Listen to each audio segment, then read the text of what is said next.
నమస్తే, welcome to Bharati TV. నేను గిరిజ. మహారాష్ట్రలోని పూణేలో కాబోయే భార్యని ఫోటో తీస్తూ లోయలో పడి బిజినెస్ మ్యాన్ కేతన్ విశాల్ అగర్వాల్ మృతి చెందిన ఘటన కీలక మలుపు తిరిగింది. అది ప్రమాదం కాదని, ప్రణాళిక ప్రకారం చేసిన హత్య అని పోలీసులు నిర్ధారించారు. కేతన్ ని అతడి కాబోయే భార్య చంపేసినట్టుగా పేర్కొన్నారు. దీంతో ఆమెని పోలీసులు అరెస్టు చేశారు. ఇక వివరాల్లోకి వెళితే 26 ఏళ్ల కేతన్ అగర్వాల్ జూన్ 18న చారిత్రక లోహగఢ్ కోట వద్ద 400 అడుగుల లోతు లోయలో పడి ప్రాణాలు కోల్పోయిన సంగతి తెలిసిందే. సమాచారం అందుకున్న పోలీసులు ఘటనా స్థలానికి చేరుకొని దర్యాప్తు చేపట్టారు.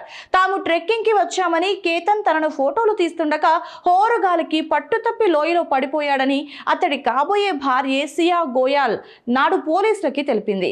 దీంతో ప్రమాద ఘటనగా భావించిన పోలీసులు ఆ దిశగా దర్యాప్తును చేపట్టారు. అయితే విచారణ సమయంలో సియా పొంతనలేని సమాధానాలు చెప్పడంతో పోలీసులకి అనుమానం వచ్చింది. ఆ తర్వాత లోతుగా దర్యాప్తు చేయగా కీలక విషయాలు వెలుగులోకి వచ్చినట్టుగా పోలీసులు వెల్లడించారు. ప్రమాదం కాదని అనుమానం వచ్చిన తర్వాత ఈ కేసుని పలు కోణాల్లో విచారించారు.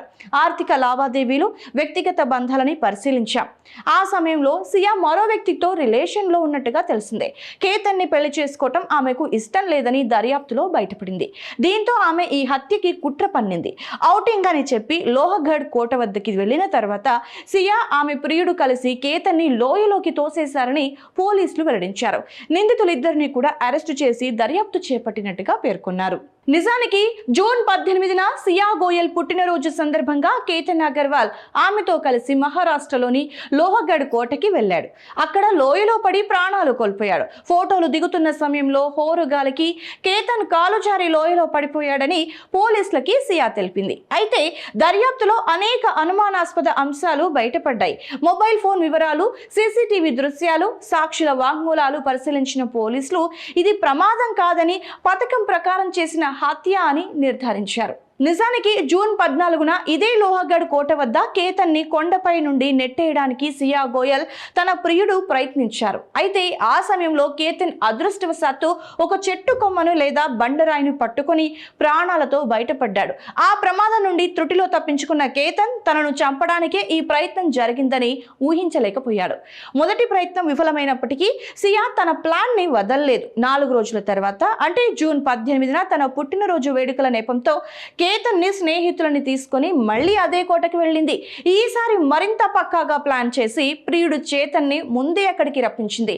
కోటలోని ఒక నిర్మానుష్య ప్రాంతంలో కేతన్ ఫోటోల కోసం పోజ్ ఇస్తున్న సమయంలో సియా, చేతన్ ఇద్దరు కలిసి అతడిని 350 నుంచి దాదాపుగా 400 అడుగుల లోతున్నటువంటి లోయలోకి నెట్టేశారు.